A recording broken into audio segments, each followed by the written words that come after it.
Hi అండి. ఈ వరదల కారణంగా విజయవాడ ప్రజలు అనుభవించిన ఇబ్బందులు అంతా ఇంత కాదండి. టోటల్‌గా ఒక మాటలో చెప్పాలంటే విజయవాడ అంతా కూడాను అతలాకుతలం చేసేసింది ఈ వరదల కారణంగా. చూసారు గదా! ఇప్పటికీ ఇది ఇవాల్టి వీడియోనేనండి. కొన్ని కొన్ని ఏరియాల్లో అయితే ఇంకా నడుముల లోతుల వరకు వాటర్ అయితే ఉన్నాయంట శివార్లలో. కొన్ని కొన్ని ఏరియాలలో అయితే వాటర్ అయితే ఇంకుతుందంట అండి. ఇప్పుడిప్పుడే ఇంకుతా కొంచెం పర్లేదంట. ఇల్లు అవంతా క్లీనింగ్ అయితే చేసుకుంటున్నారంట. ఇంట్లో ఉండే వస్తువులు ఏ ఒక్కటి పనికిరాని పరిస్థితి అండి. ఏది పనికిరాదంట. టీవీలు కావచ్చు, ఫ్రిడ్జ్ కావచ్చు, ఇవన్నీ బీరువాలు కానీ మొత్తం ఏవి కూడా ఒక్కటి కూడా పనికిరాదండి. టోటల్‌గా బట్టలు కానివ్వండి, నిత్యావసర సరుకులు కానివ్వండి, గ్రాసరీస్ మొత్తము వరదలో కొట్టుకుపోయాయంట. ఏవి పనికొచ్చే పరిస్థితి కాదు. మా హస్బెండ్ వాళ్ళకి డ్యూటీ వేసి 5 డేస్ అండి. సోమవారం నుంచి అక్కడే డ్యూటీలో విధుల్లో ఉన్నారనమాట. 5 రోజుల నుంచి అక్కడే డే అండ్ నైట్ సర్వీస్ అయితే చేస్తున్నారండి. నైట్ మిడ్‌నైట్ వరకు 12 గంటల వరకు సర్వీస్ చేసి మళ్ళీ ఎర్లీ మార్నింగ్ 4:30కి అంతా కూడా విధుల్లోకి అయితే వెళ్ళిపోతున్నారంట. ఇట్లాగా లోతట్టు ప్రాంతాల్లో ఉన్న వాళ్ళందరినీ పునరావాస కేంద్రాలకు చేర్చి ఫుడ్ అయితే డిస్ట్రిబ్యూట్ అయితే చేస్తున్నారంటండి. ఉదయము, మధ్యాహ్నము, సాయంత్రము వాటర్ కావచ్చు, పాలు, ఫుడ్ ఇబ్బంది ఏం లేకుండా 3 పూటలు అయితే బాగా అందిస్తున్నారంటండి. ఇటు గవర్నమెంట్ తరపునే కాకుండా వేరే సంస్థలు కూడా ప్రైవేట్ సంస్థలు కావచ్చు, సోషల్ మీడియా వాళ్ళు కావచ్చు చాలామంది వస్తున్నారంటండి ఫుడ్ డిస్ట్రిబ్యూట్ చేసేదానికి. చాలా అంటే చాలా హెల్ప్ఫుల్గా అయితే అందరూ ముందుకైతే వస్తున్నారు ఫుడ్ అందించేదానికి. ఇంకా చాలు అనేంత వరకు అయితే ఫుడ్ అయితే అందిస్తున్నారంటండి. ఫుడ్కి అయితే ఇబ్బంది ఏం లేకుండా.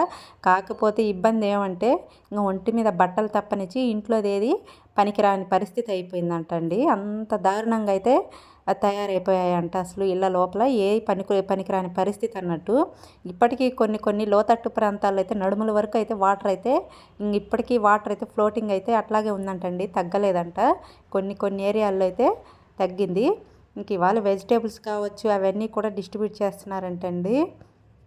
అసలు అతలాకుతలం వెహికల్స్ 2 వీలర్ కావచ్చు, 4 వీలరు మొత్తం కూడా అన్నీ డ్యామేజ్ అయ్యాయండి. అసలు ఇప్పుడు ఇల్లు క్లీనింగ్ అయితే మొత్తం అంతా కూడా గవర్నమెంట్ తరపునే మొత్తం వాటర్ సర్వీస్ అయితే చేయిస్తున్నారనమాట. అందరూ ప్రతి ఒక్క ఇళ్ళకి చేపించేటట్టుగా అయితే నీట్గా అయితే క్లీన్ చేయిస్తున్నారు. కొన్ని కొన్ని మెరక ప్రాంతాల్లో అయితే వాటర్ అంతా ఇంకిపోయిన దగ్గర అయితే అట్లా క్లీనింగ్ పనులు అయితే మొదలు పెట్టారంట. ఇంకా డౌన్లో ఉండే ఏరియాలకైతే ఇంకా వాటర్ ఫ్లోటింగ్ తగ్గలేదు కాబట్టి అవంతా తగ్గిన తర్వాత మిగతా క్లీనింగ్ పనులు అయితే మొదలు పెడతారు. చూసారు కదా ఇవన్నీ ఇక గ్రాసరీస్, వాటర్ బాటిల్స్, ఈ కూరగాయలు మొత్తం కూడాను డిస్ట్రిబ్యూట్ చేస్తున్నారండి. ఇప్పుడు ఎవరి వంట వాళ్ళు వండుకొని తినే స్థితికి వచ్చారు కాబట్టి ఇల్లులంతా క్లీనింగ్ చేసేసుకొని నిత్యావసర సరుకులు అయితే పంపిణీ చేస్తున్నారనమాట. కూరగాయలు అవి ఇవి మొత్తము. అసలు ఇంకా గ్యాస్ బండలేంది మొత్తం పోయాయంటే జీరో స్థాయి నుంచి ఇప్పుడు లైఫ్ అయితే స్టార్ట్ చేయాలండి మళ్ళీ కూడాను. పాపం ప్రతి ఒక్కరూ అక్కడ ఉన్న వాళ్ళు డైలీ పని చేసుకునే వాళ్ళు కావచ్చు, అట్లాంటి వాళ్ళ ఇబ్బందులు అంతా ఇంత కాదు. అసలు తలుచుకుంటేనే అయ్యో అనిపిస్తుంది. ఇట్లాంటి ఇబ్బందులు ఎవరికి రాకూడదండి. పగవాళ్ళకు కూడా ఇట్లాంటి ఇబ్బందులు ఫేస్ చేసేంత దీనస్థితికి అయితే రాకూడదు. కృష్ణమ్మ ఇంతటితైనా శాంతించాలని కోరుకుంటున్నాను మనస్ఫూర్తిగా.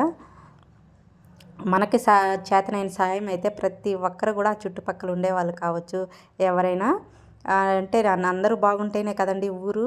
ఎవరికి తోచిన ఇంత అంత అనేం డిమాండ్ ఏమి ఉండదండి. ఎవరికి తోచిన సాయం వాళ్ళు 100 కావచ్చు ఎంతైనా మనము ఇస్తే ఇప్పుడు తీసుకునే స్థితిలో ఉన్నారనమాట వాళ్ళు. ఆ స్థితిలో ఉన్నప్పుడు మనం ఎంత ఇచ్చినా వాళ్ళకి హెల్ప్ అవుతుందండి. చూసారు కదా ఇవన్నీ వెజిటేబుల్స్ అనమాట, కూరగాయలు సంచులు అనమాట. ఇవన్నీ కూడా బస్తాలకు వేసేసి ఇప్పుడు లైన్ మీదకి వెళ్ళేసి అందరికీ ఇస్తారనమాట.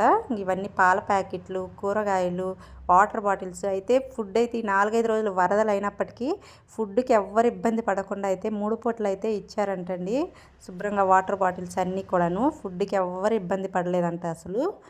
చూసారు కదా ఇప్పటికిప్పుడు ఈ బోట్స్ అన్నీ ఇక్కడ పెట్టేసి మన ఏపీ పోలీస్ వాళ్ళైతే అంత ఇంత సర్వీస్ కాదండి. వాళ్ళు డే అండ్ నైట్ అయితే కష్టపడుతున్నారనమాట.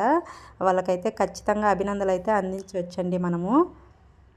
చూశారు కదా డే అండ్ నైట్ అయితే వాళ్ళు రోడ్ల మీద సర్వీస్ చేస్తున్నారనమాట. లోతట్టు ప్రాంతాల్లో ఉండే వాళ్ళందరినీ తీసుకొచ్చి మెరక ప్రాంతాల్లో పెట్టడానికి ప్రయత్నిస్తున్నారు. ఈ వీడియో మీకు ఎలా అనిపించిందో చిన్న కామెంట్ చేసి ప్లీజ్